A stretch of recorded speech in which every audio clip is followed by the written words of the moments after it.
So, you want to make some bald eagles. You just barely bought an LS, you've got this new V8, you're excited about the platform, and you want more power, and you want it to sound like America. I got good news for you. We're gonna tell you how to do that today. What's going on, everybody? It's Conn's Vlogs. You guys are back with another video. My name is Connor, this is my channel, and I am today driving my 2015 Chevy Camaro 2SS1LE. Headers, intake, very simple mods, very simple car, but it sounds amazing. This channel is all about cars, you guys. Obviously, as you can tell, I drive the Camaro. My dad also has a 2016 Chevy SS with a boosted forged LS3, you guys. Makes just about 700 wheel horsepower. My car's making about 430 wheel horsepower. And yeah, we like to have fun. We're gonna go over some things about both these cars. I talk about both these cars a lot, but I also want to branch out and start talking about more cars on the channel. So if you live around me, if you live in northern Utah, hit me up. Let me review your car. Let me film a video on it. If you've got a cool car, I want to check it out, okay? It doesn't matter if it's a Corvette, Camaro, Mustang, freaking Speed 3, Subaru, I don't care. Hit me up. Let's make something work. It'll be freaking awesome. But without further ado, guys, today we're going to be talking about LS engines, why they're so great, how to make yours perform better, sound better, and overall just it's gonna be a blast. It's gonna be a fun machine. At the end of today's video, you guys are gonna know what to do that. And yeah, let's get right into it.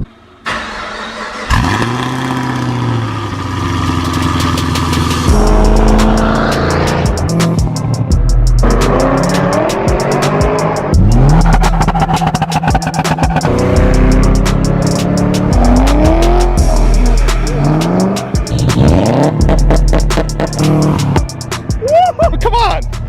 What do they make these cars for, huh? Now, before we get too far into the video, guys, I want to make one thing very clear. I am not claiming to be an expert on these engines or anything like that, so if I say something wrong, take it easy. Feel free to correct me, help me out. I am not claiming to be an expert on these engines, but I've been around them for a very, very long time, and I have learned quite a bit about them. I used to work at a performance shop that specialized in GM performance. I used to have a Cam G8 GT, my dad's SS that has gone through an LS3, and now I've got my car with an LS3, as well as multiple friends of mine that drive GM products with the LS-based platform in them. So to start off, you guys, why on earth would you choose an LS? And I've talked about this a little bit before, you guys, but there's not a better engine platform if you want to build a car. I'm sorry, there's just not. There's no engine platform that has as much aftermarket support as an LS. Go ahead, try to tell me another engine that you can modify as much as an LS. I mean, you can swap out every part of these things. They're relatively cheap to build, they're reliable, and they make great power. Some of the most powerful cars in the world are LS, and obviously they're heavily modified, but nonetheless, it's still the same pushrod V8 platform, you guys. So, why would you start with one? Well, that reason exactly. Reliability, good power, easy to mod, relatively cheap. So let's take the LS3 for example. The LS3 is what's in my 2015 Camaro, 6.2 liter V8, you guys. It comes from the factory of this car making 426 horsepower, and it's detuned in the Chevy SS. It's also in the C6 Corvette. It makes a little bit more power in there.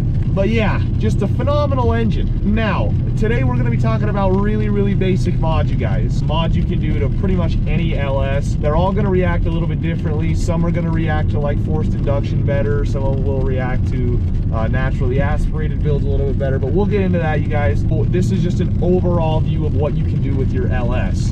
Whether it's a 5.7 LS1, whether it's a 6.0 LS2, 6.2 LS3, or anything in between. That's what we're going to be touching on, as well as the LT engines.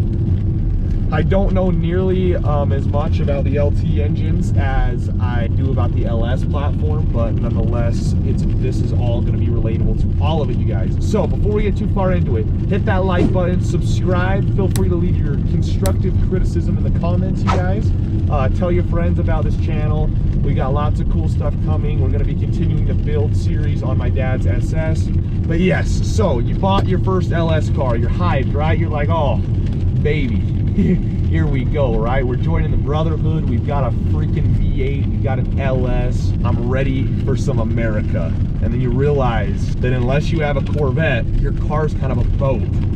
I mean, even my 5th gen Camaro weighs about 3,800 pounds. That's not a light car at all, and you can feel that weight definitely. Corvettes, like I said, really light, especially the ones with the LS platform, the C6, C5, C4, so forth. Super light, so they're fast. I mean, they are fast, and these cars make great power. But if you're like me, you don't like all that weight slowing you down, so you're like, I need a little more oomph out of my engine. And you need to make it sound like that. So, first step, what are you gonna do to get more power? Exhaust. You gotta let the engine breathe better. You've gotta do an intake and you've gotta do an exhaust.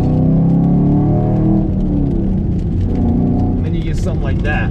Yes, plenty of brand. Rotofab, cold air inductions. You can get a GM performance intake. I have a C28 intake. You can do that.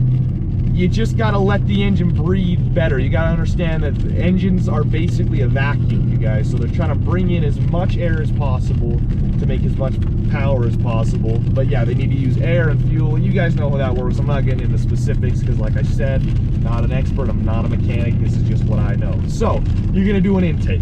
Engine's gonna be taking in more air, making it available to make more power. You also gotta let it breathe better. So you gotta do an exhaust. Specifically headers. You've got to let the car breathe better. The stock manifolds on most LS cars will limit your power a lot, especially like on my Camaro. I picked up right around 50 horsepower just from doing an intake, headers, and a tune. It's phenomenal. I mean, you can get so many different brands of these parts to make more power and make your car sound better. It'll make you feel more alive, improve throttle response. There's some debates going on about fuel economy, but we're not touching on that because if you buy a V8, and I've stated this before, if you buy a V8 for fuel economy, you're an idiot. I mean, that's about as simple as I can put it, you guys. But yes, so you're gonna do intake and headers. Now, another debatable topic. Are you gonna pick up power if you can't get a tune right away? Yes. Some people are gonna say, oh no, you're gonna lose back. No, you're not. Back pressure, no. Okay, don't let anybody tell you you're not gonna pick up power, all right, from doing an intake and headers, all right? There's a lot of debate going on online, some of my friends, whatever. You're gonna make more power with or without a tune. Your stock tune will adjust. Now, it's not gonna adjust fully because it's still, the computer's kind of out of whack. It doesn't know what the heck's going on if you do headers because you're letting so much more air out, letting the engine breathe so much better and more efficiently to make more power. Your O2 sensors are like, wait a minute, that's a lot of air. So, you will gain power, but if you want to maximize performance, you guys, you obviously need to take it to a tuner. Now, you can get remote tunes for these, you can get dyno tuned, you can do a lot of stuff to get it tuned, but do mods, then get it tuned. There are so many different ways to mod these cars that it's absolutely ridiculous. You can boost them, you can cam them, you can just do bolt-ons on them, and you'll make good power on all of that. But let's say you do want to go forced induction, and then we'll come back to what you can do for a naturally aspirated build later. But let's say you want to go forced induction. Let's say you want a supercharger, you want a turbo, like my dad, for example. His SS, we started off just putting an LSA supercharger kit on the stock LS3. Obviously, we did the supporting mods too. It made great power. It put down right around 550 horsepower to the wheels, which is insane. That's like, we're talking right around 200 wheel horsepower gained off of like $4,000 or $5,000 worth of parts. Just crazy good pickup. Not to mention, you guys, I forgot to mention this in the beginning, but if you do want to do intake and headers, you can pick them up for super cheap. I believe I got mine for 900 bucks, and I believe my buddy, he just ordered a set of TSP headers or Texas Speed headers and the cold air inductions, cold air intake for our cars. He picked it up for $500 for both. Really, really good steal, and we're talking, he's gonna pick up like 50 horsepower from all of it. It's gonna be phenomenal. So that'll make it sound good, but if you want power, forced induction, good route to go, as long as you can keep it reliable, unlike my dad did with his. So 550 wheel horsepower on a cam and a supercharger. Now, we supplemented the fueling with meth. You can also do E85 to supplement the fueling because we were running out of gas. Obviously, your car has to keep supplying enough fuel once you get into those higher power numbers and you start, you know, adding forced induction into the engine and There's lots of factors that go into that.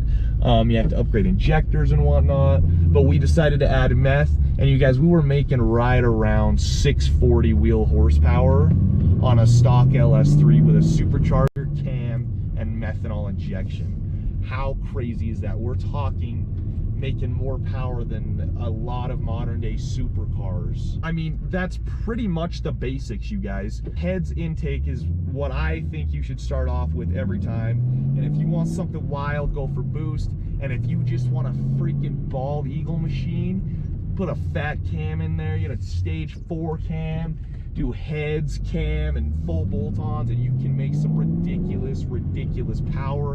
And you can even go beyond that.